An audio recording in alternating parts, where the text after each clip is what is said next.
here in the Kurdistan region in northern Iraq. About 35 kilometers that way lies Mosul. About 5 years ago, it was the largest city occupied by Islamic State or ISIS. But I'm headed this way towards the city of Zakho. From the airport, we've been driving for over 3 hours. Why am I here? Well, I want to find out why one Singaporean has spent the last 6 to 7 years of his life in this very remote and sometimes volatile part of the world. I'm Rozz, a self-confessed travel junkie. I've been to 61 countries and counting. And now I'm heading for some really unusual. Wow, amazing. Isn't this a beautiful view? Remote. It's cold, it's wet. And even dangerous places. Is this an active volcano? All to find the only Singaporeans here. Okay, so where exactly am I now? Here's Zakho, where I'm headed. It is in the Kurdistan region, an autonomous part of Iraq. It has a separate government and economy from the capital, Baghdad. Up until 5 years ago, the area southwest of here was all ISIS territory. The terror group never made it into Kurdistan because the Kurdish military, called the Peshmerga, fended them off. My driver, Mohammed, lived through those turbulent times. I don't like the ice. He's not Muslim, not Christian. The ice go in the city, it is war. My country have the Peshmerga army. It is good man. So you feel protected the whole time? Yeah.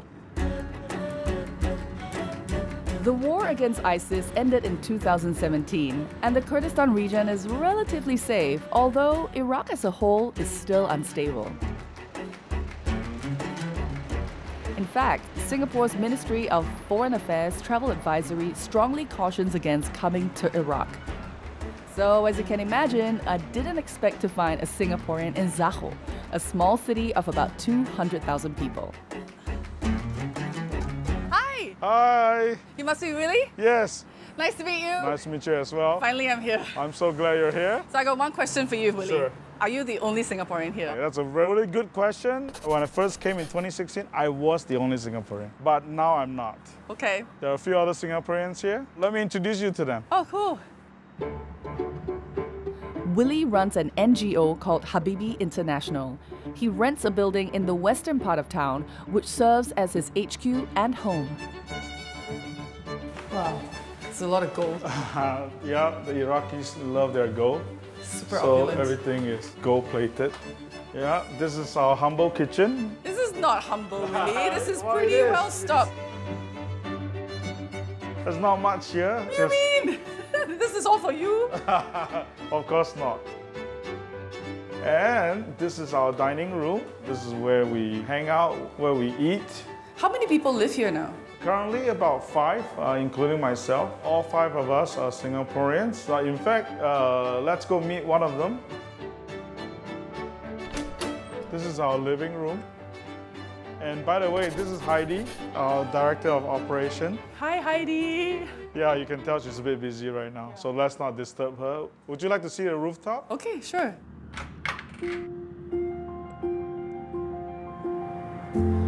Wow. Amazing. Isn't this a beautiful view? Yeah, it's nice to see a mountain range in the That's city. right. The mountain range is where the border of Turkey is.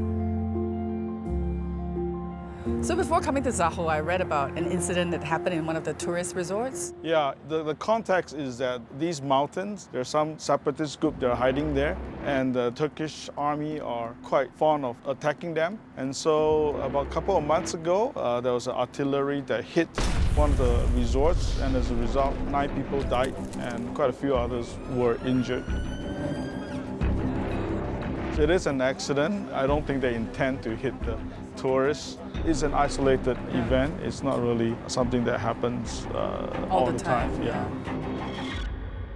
So what is Habibi? We are a humanitarian organization. Our purpose here is to serve the IDPs and the refugees. What is IDP? Internal displaced persons. The difference is the refugees, they left their country to go to another country. Yeah. The IDPs are the ones that are within the same country. So we serve about 50,000 of these IDPs in 4 camps. In fact, would you like to come visit one of the camps? Yes, that's why I'm here. All right, let's do it.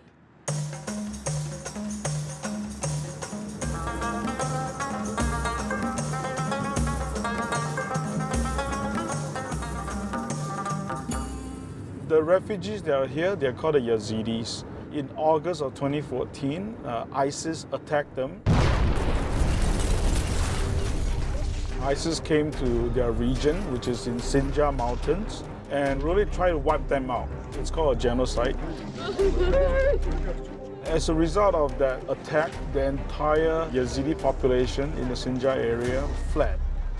Who are the Yazidis and why are they targeted? Yazidis are technically a Kurdish people group, but they did not convert to Islam when Islam was spreading in the 8th, 9th, and 10th centuries. Because of that, they were targeted by ISIS. Okay, time for a little context. The Kurds are an ethnic minority who live in parts of Iraq, Iran, Syria, and Turkey. They have a complicated history with the Iraqi Arabs. In the late 80s, Saddam Hussein killed between 50,000 to 100,000 Kurds during the Kurdish genocide. In Turkey, Kurdish separatists are fighting for independence. So even with ISIS gone, the Iraqis, the Turks, and the Kurdish separatists are fighting over Sinjar, the homeland of the Yazidis, leaving it in ruins.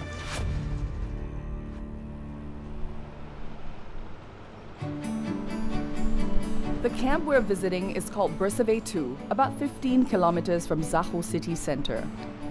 There are more than 7,000 Yazidis living in this camp, about 3,000 of which are children. Just a few months ago, Habibi built a brand new community center here, costing around $160,000. All these containers you see, for example, this is our staff office.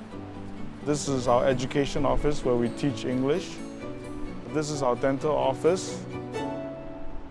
Here, Willie introduces me to another Singaporean, though I must do one of my least favorite things, visit the dentist. This is our dental therapist, who's also another Singaporean. Hi! What do you do here? I give basic treatment. Right now I'm doing filling for this lady. She has a cavity. Why are your services needed here? Previously, Habibi also have a dental clinic at Hizawa. It's a town area nearby here, about 20 minutes drive. But a lot of the locals, Yazidis, they did not visit the dentist there. So eventually, it was a plan that a dental clinic is set up in the camp. So how long have you been volunteering in the camp? About 5 months. Wow. And do you plan to come back? Oh yes, inshallah.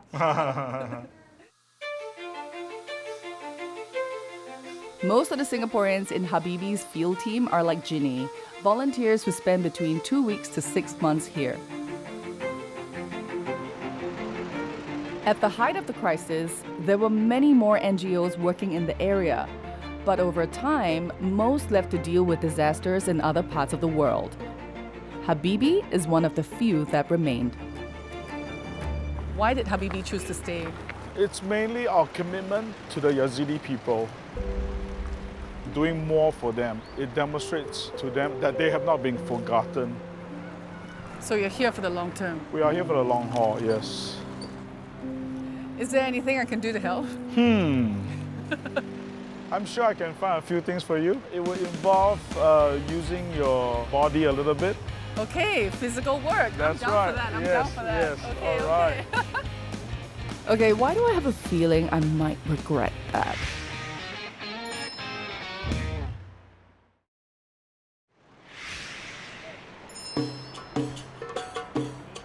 My second day in the Kurdistan region of Iraq, and I've been invited to lunch with one of the Yazidi families who live in the camp. Hi, this is Hussein and Akbar. Hi, nice to meet you. I'm Rozz.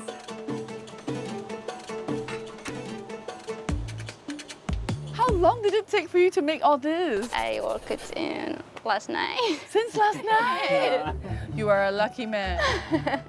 What's this? Kutil. Kutte. Kurdish dumplings. What's inside? Meat, onion, and one tomato. It's so savory. I love it. Yazidi couple Atlan and Hussein are both 23. They actually met here in a camp as teenagers while attending school. High school sweethearts. Yeah, that time I was always the first one in the school. Yeah, she was the second one. Then Yeah, I hit him. we're challenging each other. Tell me the story about how you got to this camp. Actually, when ISIS attacked Shingal, we escaped to the mountain and we stuck here about 8 days.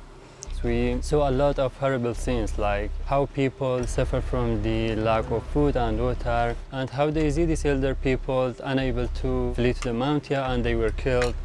Yazidis family avoid seeing their infants to die because of hunger and thirst. Sometimes they threw their infants and children they couldn't have ability to. Yeah. After 8 days, we walked 10 hours from Sinjar Mountain to Kurdistan.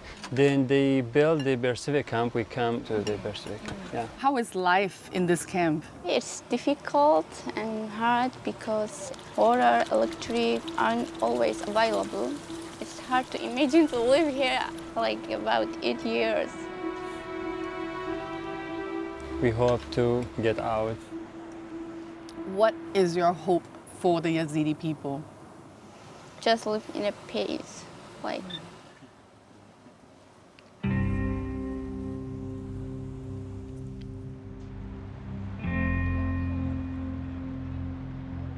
Each one of these tents houses a family that has been displaced by war. And there are 15 such camps around Zakho. Sun's beating down my face. It's 38 degrees, but it feels like 45. And during the winter, at night, temperatures drop to freezing. And all these families have, between them and the harsh weather, are these flimsy tents.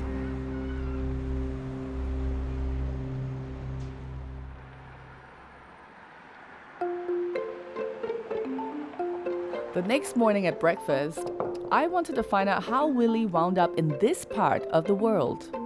Wow, so what's all this? This is a typical Kurdish breakfast. You got some yogurt, some tahini, some honey. What brings you here to Kurdistan? About 8 years ago, I had a personal crisis. I experienced a stroke in my right eye. I had already suffered another stroke 20 plus years ago on my left eye. So when my right eye got a stroke, I was blind. Of course, I was very nervous. I was praying to God, please use me for the rest of my life, because I was uncertain what would happen after this blindness. So long story short, I found an ophthalmologist, and the ophthalmologist was able to recommend certain drugs that can be injected into my eye, and my eyesight was recovered. Wow. And 6 months later, I received this mass email asking for people to go and volunteer to serve in the refugee camp in southeastern Turkey. The Yazidis had been dispersed into Turkey. Within 2 weeks, I was on a flight to Turkey. At that time, it was 6 months after the genocide. The Yazidis, they were quite desperate. But Turkey's political situation is quite sensitive and volatile. So 6 months later, we couldn't serve in Turkey anymore. You know, what is the next step for us? All of a sudden, my phone received a text message from a Yazidi boy, our interpreter in Turkey. He was back in Kurdistan at the time. His name is Wasim. He said, "Uncle Willie, please come and help us." And then he texted me 3 or 4 photos. Those photos really broke my heart. Many of them were just squatting. They used a blue tarp to cover their lodging, if you can call that a lodging. So that was a small incident that confirmed that we should come to Kurdistan. When you arrived, what was the situation like? You can tell that the atmosphere was very tense. The Yazidis were very nervous. The ISIS was active in Mosul at the time. Did you feel like danger? We are a bit naive. We just plunge in. So danger is not on top of our mind. You know, our friends and families were very worried. So you were the only Singaporean back Yes, then, yes, I'd imagine. yeah. How did all these other Singaporeans eventually come to join you? Yeah, the word slowly started to spread that there's an organization in Kurdistan with a Singaporean there. Then gradually, more and more people came. These days, Willie's role is mainly fundraising, strategic planning, and of course, recruiting volunteers. Habibi also flies in medical teams from all over the world to provide free healthcare for the refugees. They are currently hosting an international team of orthopedic surgeons led by Dr. James Lau. This is Vienne. She is 8-year-old and she is for surgery tomorrow. Shawani Boshi. Hi. Oh, she's so shy. She's so smiley. So what is exactly impeding her? She was born premature and because of that she had difficulty in walking. Tomorrow I'm going to do surgery on both of her ankles so that will allow her foot to be positioned normally when she walks. Good luck. High five. Yay!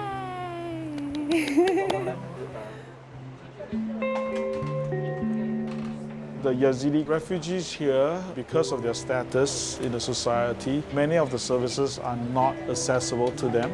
We might be the one or two NGOs that brings in outside surgical teams to try to meet these needs.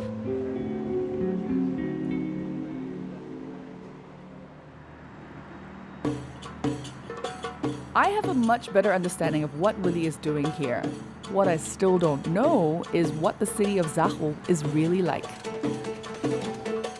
And no better way to learn about a place than through food at what they tell me is the best restaurant in town.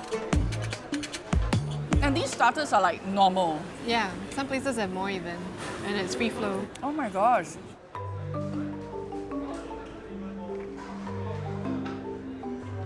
Okay, Heidi, so how long have you been here? Around 1.5 years. So how's life for you in Zakho? Zakho itself is safe. I've hardly felt threatened. There's lower petty crime. I mean, everyone has guns, but they're peace-loving. You feel restricted as a woman to move around at certain times of the day? It's a bit more open, I would say, than most other Middle Eastern countries. But I try to avoid going out late by myself at night. I wear decent, like to my elbows, pants, yeah.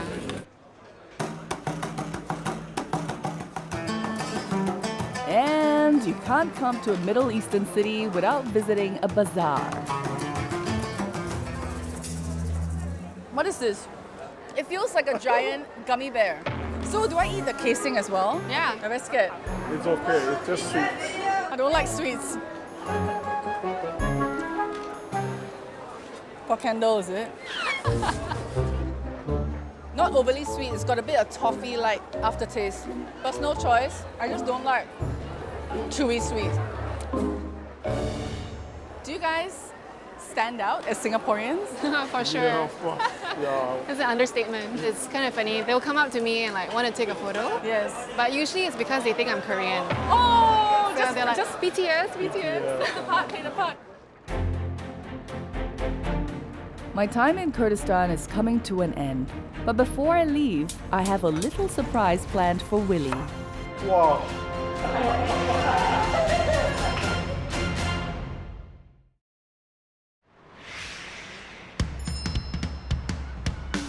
On my first day here, I said I wanted to get involved in Habibi's work. I didn't expect it to mean leading a Zumba class. All right, showtime.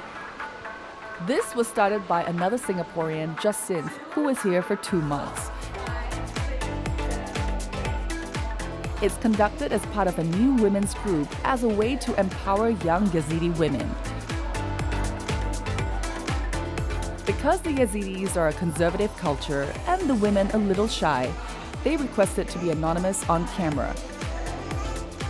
The issues that the refugees in the camp face seem impossible to overcome. How would something like Zumba help? For most of the refugees, their lives have been disrupted because of war, and having Zumba helps them to regain the sense of normalcy. In tent. There's only so much, they can do. And so coming to our center is a safe space for them to move and to, have fun together while doing it. You know what? It was nice to have a little bit of fun with the girls and learn that they are holding on to their dreams despite their situation. What do you girls hope to be in the future? Lawyer. Engineer. Dancer. K-pop dancer.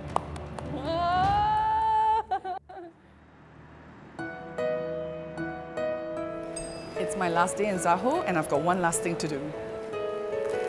Da-da-da-da. Surprise! Do you like butterfly? Oh, yeah, she's love it. I see that she's gone through the surgery. She doing well with exercise with physiotherapist. Do you think she could be possibly able to run and do active things? That's potential. 4 more steps and then we'll let you sit down. What is she looking forward to do the minute she can walk? She will go to school. Oh! Yeah.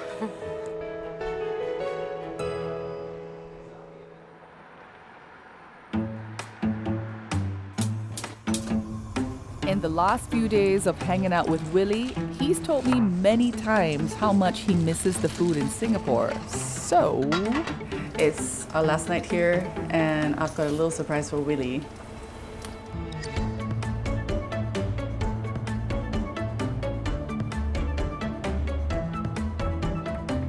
Willie! Kueh pang. Wow, Hainanese chicken rice. how did this come about? Some creativity and an instant sauce packet.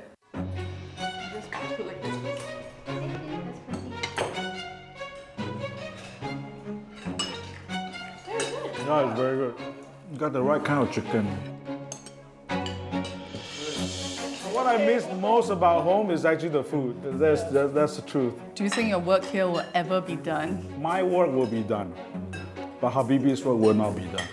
I will continue on until I cannot. Then it's time to pass on to The next generation. but the next generation is already here. Yay!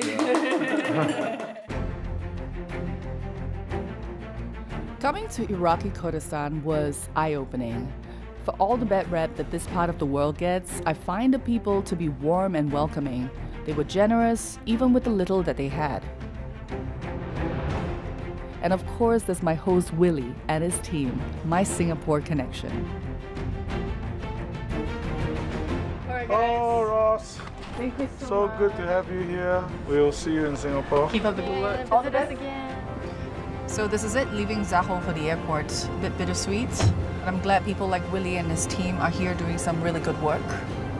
But now it's off to yet another remote location to find another Singaporean.